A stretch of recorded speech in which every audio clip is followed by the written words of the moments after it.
Here's a simple bread recipe you can follow along at home. Firstly, I begin by preparing my margarine, and I'm going to begin with half a stick of margarine, and I'm going to melt my margarine in a pot on the stove. To my melted margarine, I'm going to add 1 box of evaporated milk. I'm not adding it while the fire is on, but rather when it's off. Now let's prepare our dry ingredients. To a bowl, I'm adding 6 cups of all-purpose flour.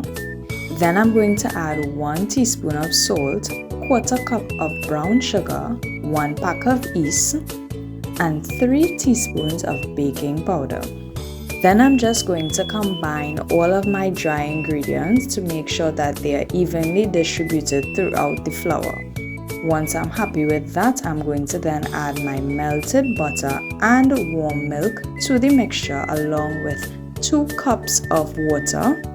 And I'm going to begin mixing the dry ingredients with the wet ingredients. I'll be kneading my flour with my hand and not a mixer. If you prefer that method, you can feel free to do so. Halfway through, I had to add 1/4 cup of water again, and I'm just going to knead this very well until everything is combined. I don't want a sticky dough, but I don't want a dry dough either. So I'm going to be mixing this and kneading this for around 5 to 8 minutes until my dough is really nice and soft and everything has been combined really well together. Don't forget to scrape off that excess dough on the side of your bowl. Be sure to incorporate that because that is part of your bread mixture.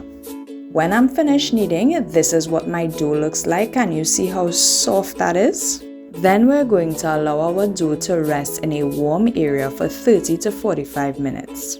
Be sure to cover with a damp towel as well. From these ingredients, you are going to successfully get 4 loaves of homemade bread. Listen, homemade bread is just the best. Once your dough has doubled in size, you want to go ahead and start preparing that for your bread pans. And I'm just going to add my dough to a table, which I would have lightly sprinkled some all-purpose flour to allow this to not stick to the surface of where I'm going to be rolling it out.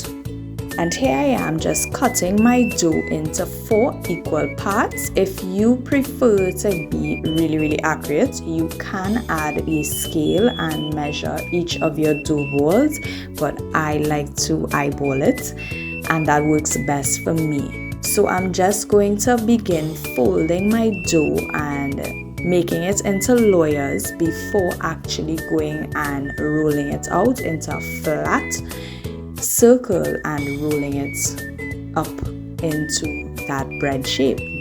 So this is my method of ensuring all the air bubbles has been out of my dough, because I prefer not to have any air in it. So that is to make sure that there is no holes when my bread is baked.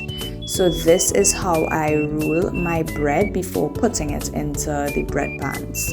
I like to let my bread raise in the oven for 20 minutes on 180 degrees, and as you can see, all of them has raised really nicely. When they go to bake on 350 degrees, you will see it actually double in size even more. And I bake my bread on 350 degrees for 35 minutes. Once they are out of the oven, this is what they look like. Oh my goodness, these are just beautiful. And to give your bread that nice glaze that you see on top of that bakery bread, you are going to just add some of that margarine or butter to the top of your bread. Now, if you've managed to leave your bread in the oven for a little too long and the top of it gets hard, here's my little secret hack.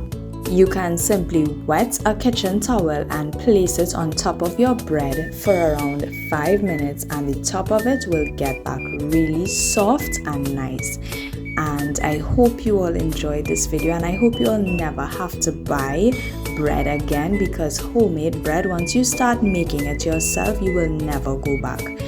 I hope you all enjoyed this video. video, don't forget to like and subscribe for more.